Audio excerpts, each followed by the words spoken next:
ಪ್ರಸಾದ್ ಬಚ್ಚೇಗೌಡ, ಶಿವಲಿಂಗೇಗೌಡರು, ಒಂದು ನಿಮಿಷ. ನಾನು 5 ಮಿನಿಟ್ಸ್ಗಿಂತ ಜಾಸ್ತಿ ಟೈಮ್ ತಗೊಂಡಿದ್ದೆ, 5 ನಿಮಿಷ. ನಾನೇನು ಜಾಸ್ತಿ ಇಲ್ಲೇನು ಜಗಳ ಮಾಡಲಿಕ್ಕೆ ನಿಂತಿಲ್ಲ. ತಾವೇನು ಟೆನ್ಷನ್ ತಗೋಬೇಡಿ, ಆರಾಮಾಗಿ ಒಂದು 5 ನಿಮಿಷದಲ್ಲಿ ಮುಗಿದ. ಅಲ್ಲ, ನೀವು ಹೊರಗೆ ಇಲ್ಲಿ ನಿಮ್ಮ ಜಗಳವನ್ನು ಬಿಡುವುದೂ ಇಲ್ಲ. ಅಲ್ಲ ಅಷ್ಟೇ. ನಿಮ್ಮನ್ನೇನಾದ್ರೂ ರಾಜಿ ಮಾಡೋದು ನನ್ನ ಜವಾಬ್ದಾರಿ. ಸನ್ಮಾನ್ಯ ಅಧ್ಯಕ್ಷರೇ, ರಾಜಕಾರಣದಲ್ಲಿ ಸನ್ಮಾನ್ಯ ಮುಖ್ಯಮಂತ್ರಿಗಳ ಮೇಲೆ ಅವರು ಜನಪರ ಹೋರಾಟಗಳನ್ನ ಮಾಡಿಕೊಂಡೇ ಅವರು ಇಡೀ ರಾಜಕೀಯದಲ್ಲಿ ಈ ಮಟ್ಟಕ್ಕೆ ಅವರು ಬಂದಿದ್ದಾರೆ. ಏನೇ ಇದ್ರೂ ಕೂಡ ಒಂದು ಪ್ರತಿಪಕ್ಷವಾಗಿದ್ದು ಹೋರಾಟಗಳು ಮಾಡಿ ಮುಖ್ಯಮಂತ್ರಿಗಳಾಗಿ ಎಲ್ಲಿ ಕೂಡ ನನಗಿರುವಂಥ ಒಂದು ಅನುಭವದಲ್ಲಿ ಕೆಲವೊಂದು ಕೇಸ್ಗಳಲ್ಲಿ, ಒಂದು ಮೈನಿಂಗ್ ಪ್ರಕರಣ ಆಗಿರ್ಬೋದು, ಇನ್ನೊಂದಾಗಿರ್ಬೋದು, ರಾಜ್ಯ ಸರ್ಕಾರ ಮಾಡಿರೋ ಪ್ರಕರಣಗಳಲ್ಲಿ ಕೂಡ ಅಧಿಕಾರಿಗಳು ನನಗೆ ಹೇಳಿರುವಂಥ ಮಾತು ಏನು ಅಂತಂದರೆ, ಎಲ್ಲಿ ಕೂಡ ಈ ರಾಜ್ಯದ ಮುಖ್ಯಮಂತ್ರಿಗಳು ಕಾನೂನು ಪ್ರಕಾರ ತಪ್ಪಿದ್ರೆ ನೀವು ಕ್ರಮ ಕೈಗೊಳ್ಳಿ, ರಾಜಕೀಯವಾಗಿ ನಾವು ಏನೇ ಹೋರಾಟ ಮಾಡಿದರೂ ಕೂಡ ನಿಮಗೇನು ಎವಿಡೆನ್ಸಸ್ ಇದೆ ಅದರ ಮೇಲೆ ನೀವು ಮುಂದಕ್ಕೆ ಹೋಗಿ ಅಂತೇಳಿ ಹೇಳಿರುವಂಥದ್ದನ್ನು IG ಮಟ್ಟದ SIT ಅಧಿಕಾರಿಗಳು ಕೂಡ ನನ್ನ ಮುಂದೆ ಕೊಡಿಸ್ಕೊಂಡು ಹೇಳಿದ್ದು, ಅವ್ರ ಬಗ್ಗೆ ಆ ಗೌರವ ನನಗಿತ್ತು. ಇವತ್ತು ಬಳ್ಳಾರಿಯಲ್ಲಿ ನಿಮಗೆ ಜನವರಿ 1ನೇ ತಾರೀಕು ಏನಾಗಿದೆ ಅಷ್ಟು ಮಾತ್ರ ನಾನು ಹೇಳ್ತೀನಿ ಅಧ್ಯಕ್ಷರೇ. ಮಧ್ಯಾಹ್ನ 2 ಗಂಟೆಗೆ ರಾಜ್ಯಪಾಲ ವಂದನೆ ಸಂಬಂಧಪಟ್ಟ ನನಗೆ ಸಂಬಂಧಪಟ್ಟು ಕಾನೂನು ವಿಚಾರದಲ್ಲಿ ಮಾತ್ರ ನಾನು ಮಾತಾಡಲಿಕ್ಕೆ ನಾನು ಆ ಸಬ್ಜೆಕ್ಟಿಗೆ ಅಷ್ಟೇ. ಅಲ್ಲ, ವಂದನಾ ನಿರ್ಣಯದಲ್ಲಿ ಓಕೆ ಅದೆಲ್ಲ ತಾವು ಮಾತಾಡಿದ್ದೀರಿ. ಆಯ್ತು, ಓಕೆ, ಮುಂದುವರಿಸಿ. ಮಧ್ಯಾಹ್ನ ಅಧ್ಯಕ್ಷರೇ, ಮಧ್ಯಾಹ್ನ 2 ಗಂಟೆ ಅಷ್ಟೊತ್ತಿಗೆ ಗಂಗಾವತಿ ವಿಧಾನಸಭಾ ಕ್ಷೇತ್ರಕ್ಕೆ ನಾನು ನನ್ನ ಶ್ರೀಮತಿ ಇಬ್ಬರು ಕೂಡ ಮನೆಯಿಂದ ನಾವು ಆಚೆಗೆ ಬರೋ ಟೈಮ್ನಲ್ಲಿ ಕಾಂಪೌಂಡಿಗೆ ಬ್ಯಾನರ್ ಹಾಕಿದ್ದನ್ನು ನಾನು ನೋಡಿದೆ. ನೋಡಿ ನಾನು ನಮ್ಮ ಫಾಲೋಯರ್ಸನ್ನು ಕರೆಸಿ ಅದನ್ನು ಕಿತ್ಸುವಂಥ ಪ್ರಯತ್ನ ಮಾಡಲಿಲ್ಲ. ನಗರದ ಬ್ರೂಸ್ಪೇಟ್ ಪೊಲೀಸ್ ಸ್ಟೇಷನ್ಗೆ ಫೋನ್ ಮಾಡಿ ಸರ್ಕಲ್ ಇನ್ಸ್ಪೆಕ್ಟರ್ಗೆ ದಯಮಾಡಿ ಈ ರೀತಿ ಮನೆ ಹತ್ರ ಬ್ಯಾನರ್ಗಳು ಹಾಕಿದ್ದಾರೆ, ತಾವು ಬಂದು ಅದನ್ನು ತೆರವುಗೊಳಿಸಿ ಅಂತಂದರೆ ಪೊಲೀಸರೇ ಅಲ್ಲಿಗೆ ಬಂದು ಅಲ್ಲಿ ಆ ಬ್ಯಾನರ್ನ ತೆರವುಗೊಳಿಸಿ ಅಲ್ಲಿಂದ ಮತ್ತೆ ಮುಂದೆ ಏನಾದರೂ ಪ್ರಾಬ್ಲಮ್ ಆಗ್ಬೋದು ಅಂತ ಹೇಳಿಬಿಟ್ಟು 2-3 ಪೊಲೀಸರನ್ನು ಕೂಡ ಅಲ್ಲಿ ಡಿಪ್ಯೂಟ್ ಮಾಡಿದ್ರಲ್ಲಿ. ಆ ನಂತರ ನಾನು ಗಂಗಾವತಿಯಿಂದ ಅಲ್ಲಿ ಒಂದು ಜಾತ್ರೆ ಇತ್ತು, ಅದು ಮುಗಿಸ್ಕೊಂಡು ವಾಪಸ್ ಬರುವಂಥ ಸಂದರ್ಭದಲ್ಲಿ ನನಗೆ ಫೋನ್ ಬಂತು.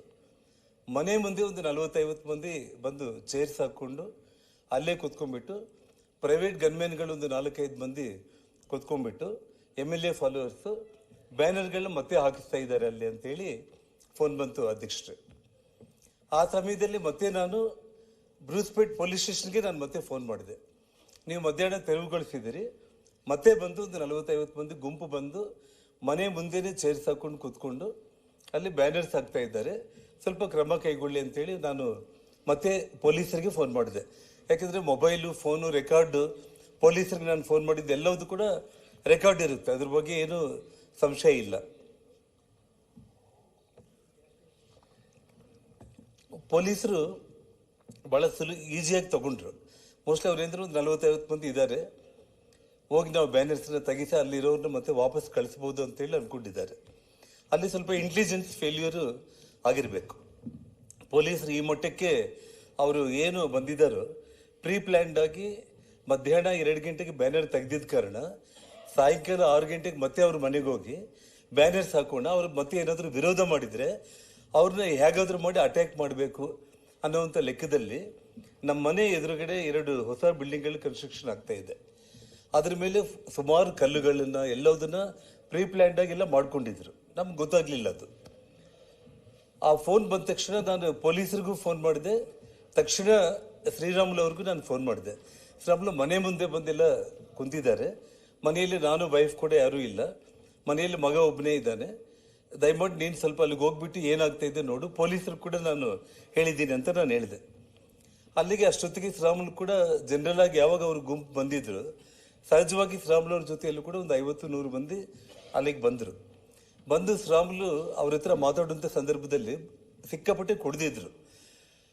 ಅವ್ರ ಫಾಲೋವರ್ಸ್ ಹೆಸರನ್ನು ಕೂಡ ಹೇಳಲಿಕ್ಕೆ ನನಗೆ ಇಷ್ಟ ಇಲ್ಲ, ಯಾಕಂದರೆ ಚಿಲ್ಲರೆ ರೌಡಿಗಳು, ಅವ್ರ ಹೆಸರು ಹೇಳೋ ಅವಶ್ಯಕತೆ ಇಲ್ಲ. ಶ್ರೀರಾಮುಲು ಅವರು ಅವ್ರನ್ನ ರಿಕ್ವೆಸ್ಟ್ ಮಾಡಿದ್ದಾರೆ, ಏನಂತ ಹೇಳಿ, ದಯಮಾಡಿ ಇಲ್ಲಿಂದ ನೀವು ಖಾಲಿ ಮಾಡ್ಕೊಂಡು ಹೋಗ್ರಿ, ಮನೆ ಮುಂದೆ ಬಂದು ಈ ರೀತಿ ಬ್ಯಾನರ್ಗಳಾಕಿ ಗಲಾಟೆ ಮಾಡೋದು ಸೂಕ್ತ ಅಲ್ಲ, ಅದೇ ನಿಮ್ಮ ಮನೆಗಳಿಗೆ ಬಂದರೆ ಚೆನ್ನಾಗಿರಲ್ಲ, ಫಸ್ಟ್ ಇಲ್ಲಿಂದ ಹೋಗ್ರಿ ಅಂದರೆ ಅಲ್ಲಿ ಪೊಲೀಸ್ ಇನ್ಸ್ಪೆಕ್ಟರ್ಸ್ ಕೂಡ ಅಲ್ಲೇ ಇದ್ದಾರೆ, ಪೊಲೀಸ್ ಇನ್ಸ್ಪೆಕ್ಟರ್ಸ್ ಇದ್ದಾರೆ. ಆ ಸಮಯಕ್ಕೆ ನಾನು ಅಲ್ಲಿಂದ ಕರೆಕ್ಟಾಗಿ ನಾನು ನನ್ನ ವೈಫ್ ಇಬ್ಬರು ಕೂಡ ಕಾರಲ್ಲಿ ಬಂದು ಅಲ್ಲಿ ಇಳಿದಿದ್ದೀವಿ. ಅಷ್ಟೊತ್ತಿಗೆ ಸಿಕ್ಕಾಪಟ್ಟೆ ಕ್ರೌಡ್ ಅಂದರೆ ಒಂದು 200-300 ಮಂದಿ ಕ್ರೌಡ್ ಸೇರ್ಕೊಂಡಿದ್ದಾರೆ. ತಳ್ಳಾಟ, ಕೂಗಾಟ, ಅಂತ ಗಲಾಟೆ ಮಾಡ್ತಾ ಇದ್ರು. ಶ್ರೀರಾಮುಲು ಹೇಳಿದಾಗ ಇಮಿಡಿಯೇಟ್ ಆಗಿ ಅಲ್ಲಿ ಅವನೊಬ್ಬನು ಮಾತಾಡ್ತಾನೆ, ಇವನೇನು ದೊಡ್ಡ ಬ್ಯಾಡ್ ಲೀಡರ್ ಏನಿಲ್ಲ, ಫಸ್ಟ್ ಇವನ್ನ ಹಾಕರು ಅನ್ನೋದನ್ನ ಆ ವಿಡಿಯೋ ಕೂಡ ನಾವು ಮೀಡಿಯಾಗೆ ರಿಲೀಸ್ ಮಾಡಿದ್ದೀವಿ. ಶ್ರೀರಾಮುಲು ಹೋಗಿ ರಿಕ್ವೆಸ್ಟ್ ಮಾಡ್ತಾ ಇದ್ದಾನೆ. ಶ್ರೀರಾಮುಲು ಕೈಯಲ್ಲಿ ಗನ್ ಇಲ್ಲ, ಶ್ರೀರಾಮುಲು ಗನ್ಮ್ಯಾನ್ಗಳನ್ನ ಕರ್ಕೊಂಡೋಗಿಲ್ಲ, ಹೋಗಿ ಅವನಿಗೆ ಹೇಳ್ತಾ ಇದ್ದಾನೆ ಇಲ್ಲಿಂದ ನೀನು ಎದ್ದೋಗು ಅಂತ ಇದ್ರು ಕೂಡ ನೀನೇ ಅವನು ಹೇಳೋದಕ್ಕೆ ಅಂತೇಳಿ ಇಮಿಡಿಯೇಟ್ ಆಗಿ ಶ್ರೀರಾಮುಲು ಅವನೇನು ದೊಡ್ಡ ಲೀಡರ್ ಏನೋ ಅವ್ನು ಹಾಕರು ಅಂತೇಳಿ ಆ ವಿಡಿಯೋ ಕೂಡ ನಾನು ಮೀಡಿಯಾದಲ್ಲಿ ರಿಲೀಸ್ ಮಾಡಿದ್ದೀನಿ ಅಧ್ಯಕ್ಷರೇ. ತಕ್ಷಣ ಅಲ್ಲಿ ಶ್ರೀರಾಮುಲು ಹೋಗಿ ನಾ ಮಾತಾಡ್ತಾ ಇದ್ದಾನೆ, ಇಮಿಡಿಯೇಟ್ ಆಗಿ ರೇಸ್ ಆಗಿಬಿಟ್ಟು ಗನ್ಗಳನ್ನ ಗಾಳಿಯಲ್ಲಿ ದೀಪಾವಳಿ ಯಾವ ರೀತಿ ಇರುತ್ತೇನೋ ಆ ರೀತಿ ಪಟ್ಟ ಹಾರಿಸುವಂಥದ್ದು. ನಾನು ಅಲ್ಲಿ ಏನು ಒಂದು 10 ಅಡಿದಲ್ಲಿ ಇದ್ದೇನೆ. ಯಾವಾಗ ಕಾರ್ ಸ್ಟಾಪ್ ಆಯಿತು, ಜನಾರ್ದನ್ ರೆಡ್ಡಿ ಬಂದ ಅಂತೇಳಿ ಕೂಗಿದ್ರೆ ನಾನು ನಮ್ಮ ಫಾಲೋಯರ್ಸ್ ಅಥವಾ ಶ್ರೀರಾಮುಲಿಗೆ ಬೇಕಾಗಿದ್ದವರು ನಾನು ಬಂದೆ ಅಂತೇಳಿ ಶ್ರೀರಾಮುಲಿಗೆ ಏನಾದರೂ ಹೇಳಲಿಕ್ಕೆ ಕೇಳಿದ್ರೇನು ಅಂತ ಅಂದ್ಕೊಂಡೆ. ಇಮಿಡಿಯೇಟ್ ಆಗಿ ಫೈರಿಂಗ್ ನಮ್ಮ ಮೇಲೆ, ಆಫೀಸ್ ಮೇಲೆ, ಅದು ಕಂಪ್ಲೀಟ್ ಮನೆ ಡೈರೆಕ್ಷನಲ್ಲಿ ನನ್ನ ಮೇಲೆ ಫೈರ್ ಮಾಡ್ತಾನೆ ಇದ್ದಾರೆ. ಸುಮಾರು ನಾನು 3 ಬುಲೆಟ್ಗಳನ್ನ ನಾನು ಮೀಡಿಯಾಗೆ ನಾನು ತೋರಿಸಿದೆ. ಬಾಂಬ್ ಸ್ಕ್ವಾಡು ಮತ್ತು ಈ ಫೋರೆನ್ಸಿಕ್ ಅವರೆಲ್ಲ ನಮ್ಮ ಮನೆಗೆಲ್ಲ ಬಂದು ನಮ್ಮ ಮನೆ ಕಾಂಪೌಂಡ್ ಒಳಗಡೆಯಿಂದ ಆಫೀಸು ಗ್ಲಾಸ್ಗಳು ಮುರೆ ಬಿಡ್ತಿದ್ದು, ಮನೆ ಮೇಲೆ ಬಿದ್ದ ಪೆಟ್ರೋಲ್ ಬಾಟಿಲ್ಸು, ಬೀರ್ ಬಾಟಿಲ್ಸು ಅವೆಲ್ಲ ಕೂಡ ಅವರು ಕಲೆಕ್ಟ್ ಮಾಡ್ಕೊಂಡು ಹೋಗಿದ್ದಾರೆ ಅಧ್ಯಕ್ಷರೇ. ಇದು 7-7:15 ಆಯಿತು ಈ ಘಟನೆ. 7 to 7:30 ಆಯಿತು. ಆ ಸಮಯಕ್ಕೆ ಯಾವಾಗಲ್ಲಿ ಫೈರಿಂಗ್ ಎಲ್ಲ ಆಗಿ ಗಲಾಟೆ ಆಗಿ ನಾನು ಮೀಡಿಯಾದಲ್ಲಿ ಮಾತಾಡೋದ್ರೊಳಗಡೆ SP ಮತ್ತು IG ಇಬ್ಬರು ಸ್ಥಳಕ್ಕೆ ಬಂದರು. ವಾಸ್ತವ ಹೇಳ್ಬೇಕಂದ್ರೆ SP IG ಬಂದಿಲ್ಲ ಅಂತಂದ್ರೆ ಅಲ್ಲಿ ಏನು ಅನಾಹುತ ಆಗ್ತಾ ಇತ್ತು, ಎಷ್ಟು ಮಂದಿ ಪ್ರಾಣಗಳು ಕಳ್ಕೋಬೇಕಾಗಿತ್ತು ಗೊತ್ತಿಲ್ಲ. ಬಟ್ ಭಗವಂತ ದೊಡ್ಡವನಂತಂದ್ರೆ SP IG ಇಬ್ಬರು ತಕ್ಷಣ ನಮ್ಮ ಮನೆ ಕಾಂಪೌಂಡ್ ಒಳಗಡೆ, ಯಾಕಂದ್ರೆ ನನ್ನ ಅಲ್ಲಿರುವಂಥ 5-6 ಮಂದಿ ಪೊಲೀಸರೇ ಪಾಪ ಆ ಫೈರಿಂಗ್ ಆಗೋ ಟೈಮ್ನಲ್ಲಿ ಕಂಪ್ಲೀಟ್ ನಾನು ಹೀಗೆ ಇಟ್ಕೊಂಡ್ಬಿಟ್ಟು ನಮ್ಮ ಫಾಲೋವರ್ಸ್ ಸಮೇತ ನನ್ನ ಮನೆ ಒಳಗಡೆ ಪೂರ್ತಿ ತಗೊಂಡೋಗ್ಬಿಟ್ರು. ಅಷ್ಟೊತ್ತಿಗೆ SP IG ಇಬ್ಬರು ಕೂಡ, ಅದು ಎಲ್ಲ ವಿಡಿಯೋಗಳಿದೆ, ಪ್ರತಿಯೊಂದು ವಿಡಿಯೋ ಇದೆ ಅಧ್ಯಕ್ಷರೇ ನಿಮಗೆ. ಇಲ್ಲಿ ಯಾವುದು ಕೂಡ ನಾನು ಏನು ಮಾತಾಡ್ತಾ ಇದ್ದೀನಿ ಕ್ಷಣಕ್ಕೂ ಕೂಡ ವಿಡಿಯೋ ರೆಕಾರ್ಡಿಂಗ್ಗಳೆಲ್ಲ ಕೂಡ ಆಗಿರುವಂಥದ್ದು. SP IG ಅಲ್ಲಿಗೆ ಬಂದ್ಬಿಟ್ಟು ಅಷ್ಟೊತ್ತಿಗೆ ಏನಾಯಿತು, ನಮ್ಮ ಕಡೆಯಿಂದ ಕೂಡ 4-5 ಸಾವಿರ ಜನ ಸಿಟಿಯಲ್ಲಿ ಟಿವಿಗಳಲ್ಲಿ ನೋಡಿಬಿಟ್ಟು ಸಿಕ್ಕಾಪಟ್ಟೆ ಜನ ಬಂದರು. SP IG ನನ್ನ ಹತ್ರ ಶ್ರೀರಾಮುಲು ನಾನು ಇಬ್ಬರು ನಿಂತ್ಕೊಂಡಿದ್ದೀವಿ, ನಮ್ಮನ್ನ ರಿಕ್ವೆಸ್ಟ್ ಮಾಡಿದರು.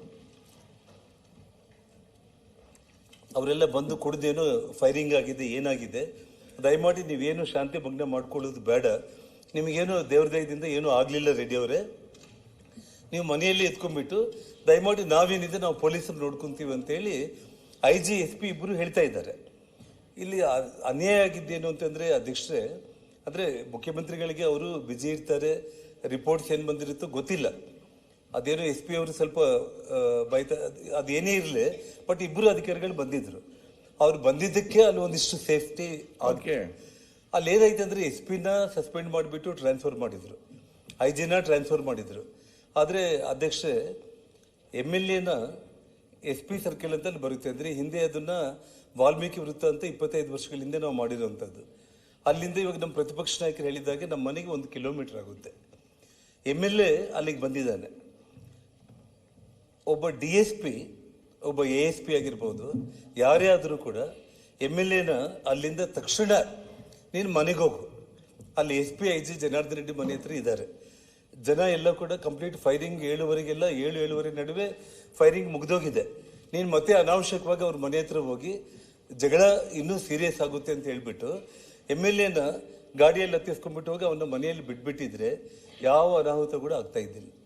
ಇಲ್ಲೇನಾಯಿತು, MLA ಕೂಡ ಪಾಪ ಏನೇನು ತಗೊಂಡಿದ್ದೋ ಗೊತ್ತಿಲ್ಲ, ನಾನು ಮಾರನೇ ದಿನ ಬ್ಲಡ್ ಟೆಸ್ಟ್ ಮಾಡಿಸ್ರಿ ಅಂತ ಹೇಳಿದ್ದೆ. ನಾನು ಮಾಧ್ಯಮಗಳ ಮೂಲಕ ಸರ್ಕಾರಕ್ಕೆ ವಿನಂತಿ ಮಾಡಿದ್ದೆ. ನಾನು ಬಹಳ ಆವೇಶದಲ್ಲಿ ಸುಮಾರು ತಾನೇ ಮಾತಾಡಿರೋ ವಿಡಿಯೋಗಳಲ್ಲೇ 5,000 ಜನಗಳ ಜೊತೆ ನಾನು ಇಲ್ಲಿಗೆ ಬಂದಿದ್ದೀನಿ, ನಾನು ಅವನ ಮನೆ 5 ನಿಮಿಷದಲ್ಲಿ ಸುಟ್ಬಿಡ್ತೀನಿ, ನಾನು ತಾಳ್ಮೆ ಕಡ್ಕೊಂಡ್ರೆ ಬಳ್ಳಾರಿನೇ ಭಸ್ಮ ಮಾಡಿಬಿಡ್ತೀನಿ ಅಂತೇಳಿ ಮಾತಾಡ್ದ. ಆ ಮಾತುಗಳು ಯಾವಾಗ ಮಾತಾಡ್ದ ಅಂತಂದರೆ, ಒಬ್ಬ ಕಾಂಗ್ರೆಸ್ ಕಾರ್ಯಕರ್ತ ಗುಂಡಿಗೆ ಬಲಿ ಆದಮೇಲೆ ಕರೆಕ್ಟು 9 ಗಂಟೆಗೆ ನಮ್ಮ ಮನೆ ಎದುರುಗಡೆ ಬಂದಿದ್ದಾರೆ.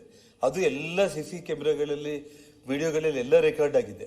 5,000 ಜನಗಳ ಜೊತೆ ದೊಡ್ಡ ರ್ಯಾಲಿ ಥರ ಮನೆ ಹತ್ರ ಬಂದ ತಕ್ಷಣ ಮನೆ ಮೇಲೆ ಗನ್ಗಳಿಂದ ಫೈರಿಂಗ್, ಬಾಟಿಲ್ಗಳು ಪಟ ಪಟ ಪಟ ಪಟ ಪಟ ಬಾಟಲ್ಸ್ ಬಿಲ್ಡಿಂಗ್ಗಳ ಮೇಲೆ, ಗ್ಲಾಸ್ಗಳ ಮೇಲೆ ಬೀಳ್ತಾನೆ ಇದೆ.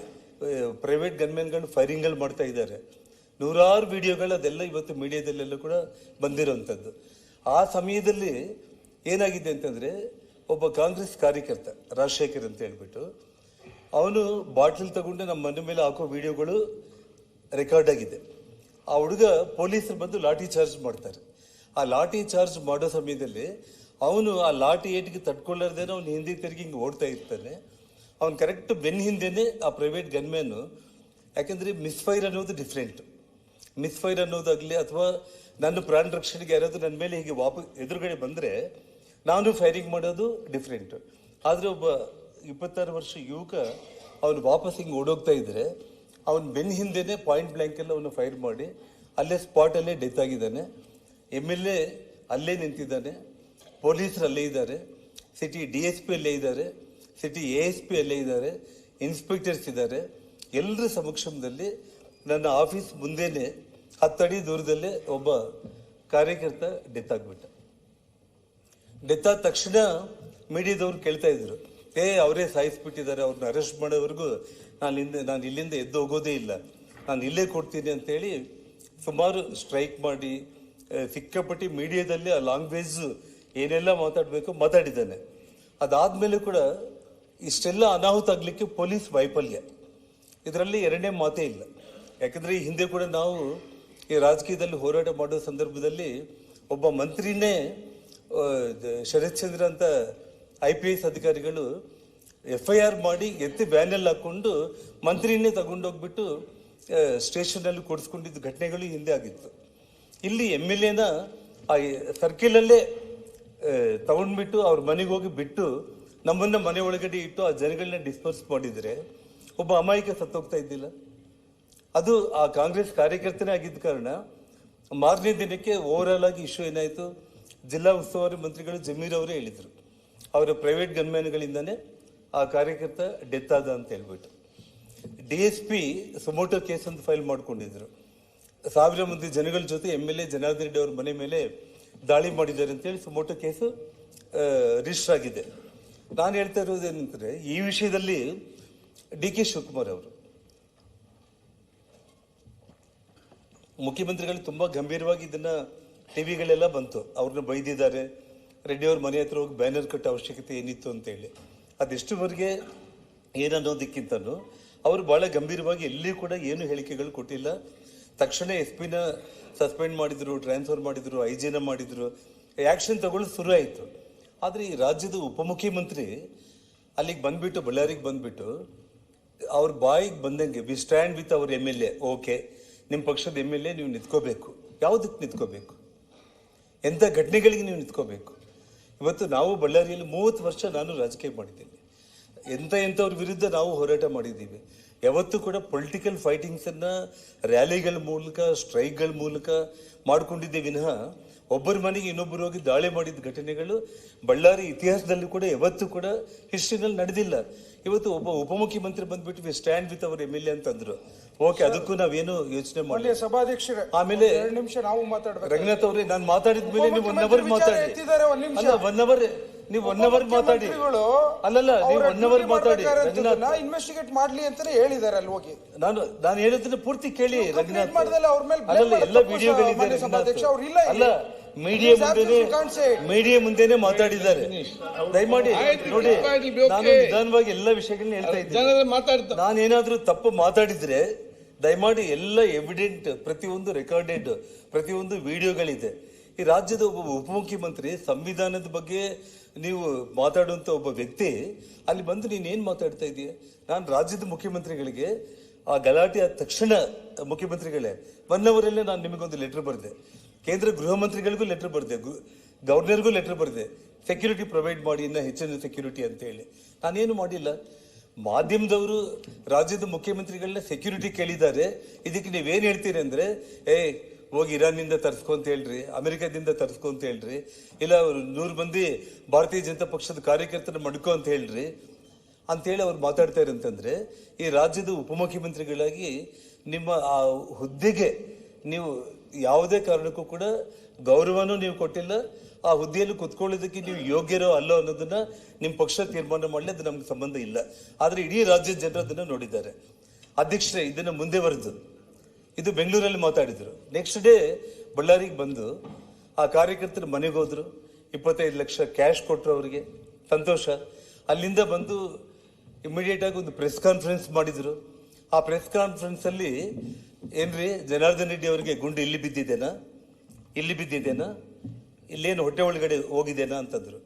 ಪತ್ರಕರ್ತರ ಉಪಮುಖ್ಯಮಂತ್ರಿಗಳು ಮುಖದ ಮೇಲೇನೆ ಕೇಳಿದ್ರು, ಇಲ್ಲಿ ಬಿದ್ದಿದ್ರೆ ಜನಾರ್ದನ್ ರೆಡ್ಡಿ ಎಲ್ಲಿ ಬದುಕ್ತಾ ಇದ್ದೆ, ಹೆಂಗ್ ಮಾತಾಡ್ಲಿಕ್ಕೆ ಆಗುತ್ತೆ ಅಂದ ತಕ್ಷಣ ಅಲ್ಲಿಂದ ಪ್ರೆಸ್ ಕಾನ್ಫರೆನ್ಸ್ ಹೆಚ್ಚು ಕಡಿಮೆ ಆಗ್ಬಿಟ್ಟು ಅಲ್ಲಿಂದ ವಾಪಸ್ ಬಂದ್ರು. ಅಂದ್ರೆ ಏನ್ ವಿಷಯ ಏನಾಗ್ತಾ ಇದೆ ಅಂತಂದ್ರೆ, ನಾನು ಹೇಳ್ತಾ ಇರುವಂತದ್ದು, ಇಷ್ಟು ಘಟನೆ ಆದ್ಮೇಲೆ ಈ ಘಟನೆಗೆ ಕಾರಣ ಆಗಿರುವಂತ ಒಬ್ಬ ಶಾಸಕ ಆಗಿರ್ಬೋದು, ಒಬ್ಬ DSP ಆಗಿರ್ಬೋದು, ಒಬ್ಬ ASP ಆಗಿರ್ಬೋದು. ನೋಡಿ, 27ನೇ ತಾರೀಕು ನಿನ್ನೆ ಇಲ್ಲ ಮೊನ್ನೆ ಒಬ್ಬ IPS ಆಫೀಸರ್ನ ಸಿಟಿ DSP ಆಗಿ ಯಾರು ಯಶ್ ಕುಮಾರ್ ಶರ್ಮಾ ಅಂತ ಹೇಳಿ ಅವ್ರನ್ನ ಪೋಸ್ಟ್ ಮಾಡಿದ್ದಾರೆ. ನನಗೆ ಚೀಫ್ ಮಿನಿಸ್ಟರ್ ಮೇಲೆ ಒಂದು ಎಷ್ಟು ಖುಷಿ ಆಯಿತು ಅಂತಂದ್ರೆ, ಹೋರಾಟ ನೀವು CBIಗೆ ಕೊಡ್ತೀರಾ ಇಲ್ಲ, ಸಿಟ್ಟಿಂಗ್ ಹೈಕೋರ್ಟ್ ಜಡ್ಜ್ ಮೂಲಕ ಎಂಕ್ವೈರಿ ಮಾಡ್ತೀರಾ ಇಲ್ಲ ಅನ್ನೋದು, ಅದು ನೀವು ಏನ್ ಮಾಡ್ತೀರಾ ಅನ್ನೋದು ನೋಡೋಣ. ಇದು ಆಗ್ಲಿಲ್ಲ ಅಂದ್ರೂ ಕೂಡ ನಾನೇನು ಕಾನೂನು ಹೋರಾಟ ಇದೆ, ಕೋರ್ಟ್ಗಳಿದಾವೆ, ಅಪ್ ಟು ಸುಪ್ರೀಂ ಕೋರ್ಟ್ವರೆಗೂ ಕೂಡ ಹೋರಾಟ ಮಾಡ್ತೀನಿ. ಸಾಕಷ್ಟು ಎವಿಡೆನ್ಸ್ಗಳಿದೆ, ಇದನ್ನ ನಾನೇನು ಇಲ್ಲಿಗೆ ಬಿಡೋ ಪರಿಸ್ಥಿತಿ ಇರಲ್ಲ. ಆದ್ರೂ ಕೂಡ ತಾತ್ಕಾಲಿಕವಾಗಿ ಅಟ್ಲೀಸ್ಟ್ ಬಳ್ಳಾರಿಗೆ, ಈ ಹಿಂದೆ ಕೂಡ ಸನ್ಮಾನ್ಯ SM ಕೃಷ್ಣ ಅವರು ಇರ್ಬೋದು, ಬೇರೆ ಯಾವುದೇ ಮುಖ್ಯಮಂತ್ರಿಗಳು ಇರ್ಬೋದು, ಬಳ್ಳಾರಿ ಜಿಲ್ಲೆ ಅಂತಂದ್ರೇನೆ, ಬಳ್ಳಾರಿ ನಗರ ಅಂದ್ರೇನೆ ತುಂಬಾ ಹಾಟ್ ಆಗಿರುತ್ತೆ. ಒಂದು ಆಂಧ್ರದ ವಾತಾವರಣ ಅನ್ನುವಂಥ ಪದಗಳು ಪದೇ ಮಾಧ್ಯಮಗಳಲ್ಲಿ ಬರ್ತಾ ಇರುತ್ತೆ. ಅಲ್ಲಿ ಸ್ವಲ್ಪ ಒಳ್ಳೆ ಅಧಿಕಾರಿಗಳನ್ನ ಪೋಸ್ಟ್ ಮಾಡಬೇಕು ಅನ್ನೋದು ಇರುತ್ತೆ.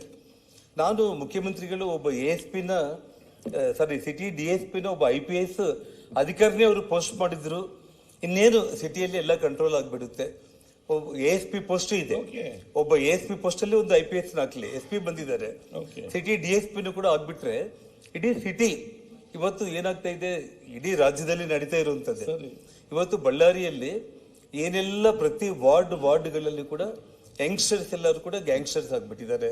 ಅಧ್ಯಕ್ಷ, ಈ ವಾತಾವರಣ ಅಟ್ಲೀಸ್ಟ್ ಹೋಗ್ಲೆ, ಅದು MLA ತಯಾರು ಮಾಡ್ತಾ ಇದ್ದಾನ, ಇನ್ನೊಬ್ಬರು ಮಾಡ್ತಾ ಇದ್ದಾರೆ ಅನ್ನೋದು ನಾನು ಹೇಳಕ್ ಹೋಗಲ್ಲ. ನಾನು ಒಟ್ಟಿಗೆ ವಾತಾವರಣ ತುಂಬಾ ಗಂಭೀರವಾಗಿ ನಗರದಲ್ಲಿ 5,000 ಹುಡುಗರು ಯಾರು ಬಂದಿದ್ದಾರಲ್ಲ, ಎಲ್ಲರೂ ಕೂಡ ಕಂಪ್ಲೀಟ್ ಆಟೋಗಳಲ್ಲಿ ಆ ಪೆಟ್ರೋಲ್ಗಳು, ಇನ್ನ ನಾನು ಕೆಲವೊಂದು ವಿಡಿಯೋಗಳು ಬಿಡುಗಡೆ ಮಾಡಿಲ್ಲ ಅಧ್ಯಕ್ಷರೇ, ಒಂದೊಂದು ಸ್ಟೆಪ್ ಮುಂದಕ್ಕೆ ಹೋಗೋಣ ಅಂತ ಹೇಳ್ಬಿಟ್ಟು ಬ್ರಾಂಡಿ ಶಾಪ್ಗಳು ಮುಂದೆ ನಿಂತ್ಕೊಂಡು 300 ಮಂದಿ 400 ಮಂದಿ ಹುಡುಗರು ಲಿಕ್ಕರ್ ಹಂಗೆ ಕುಡಿದು ಅದರಲ್ಲಿ ಪೆಟ್ರೋಲ್ ಕ್ಯಾನ್ಗಳಲ್ಲಿ ತುಂಬಿಸ್ಕೊಂಡ್ಬಿಟ್ಟು ಆಟೋಗಳಲ್ಲಿ ಹಾಕೊಂಡು ಬಂದ್ರೆ ಪೊಲೀಸರು ಆಟೋಗಳೆಲ್ಲದನ್ನು ಕೂಡ ಸೀಸ್ ಮಾಡುವಂಥದ್ದು, ನೂಕುವಂಥದ್ದು, ಪೊಲೀಸರನ್ನ ತಪ್ಪಿಸಿ ಬಾಟಲ್ ತಗೊಂಡು ಬಂದು ನಮ್ಮ ಮನೆ ಮೇಲೆ ಆಗ್ತಾ ಇರುವಂಥದ್ದು ಇವೆಲ್ಲ ನೋಡ್ತಾ ಇದ್ದೀವಿ.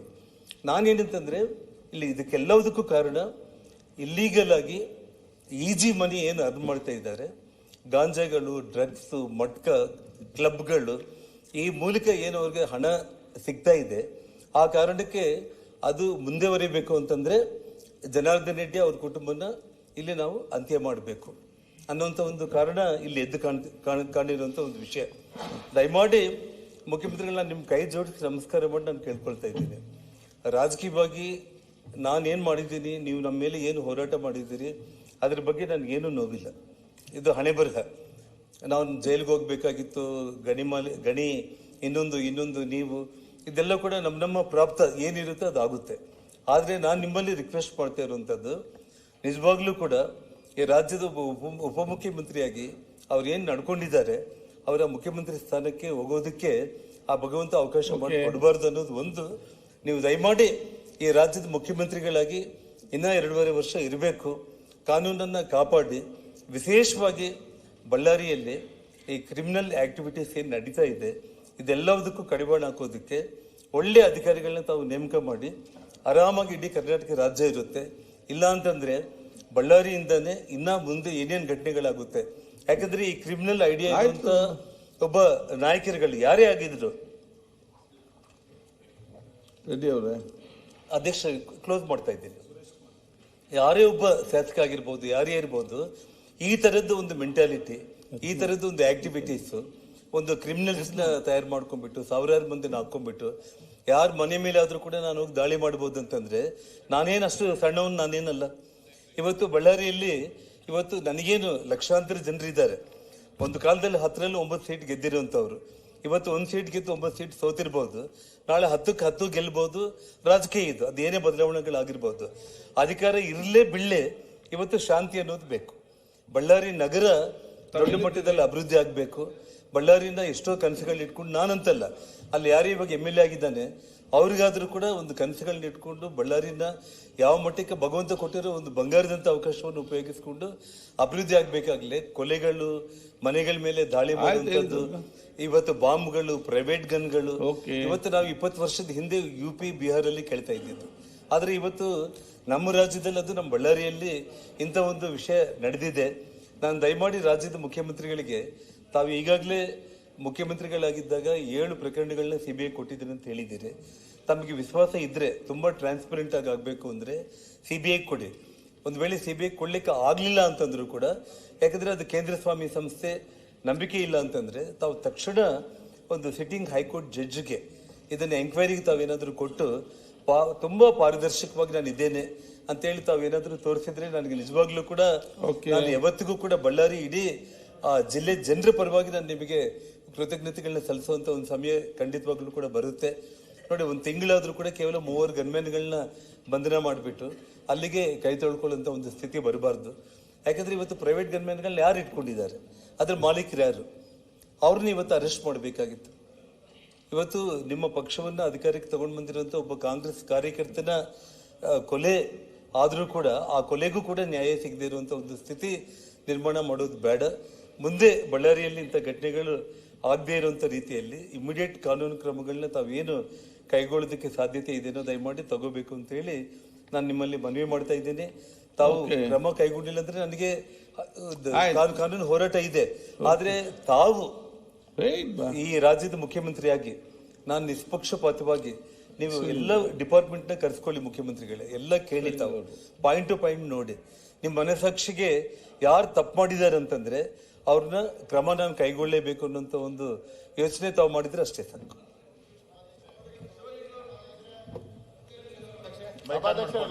ಸನ್ಮಾನ್ಯ ಅಧ್ಯಕ್ಷ, ಅವಾಗ ಮಾತಾಡಿ, ಎಲ್ಲರಿಗೂ ಮಾತಾಡಿ. ಜನಾರ್ದನ್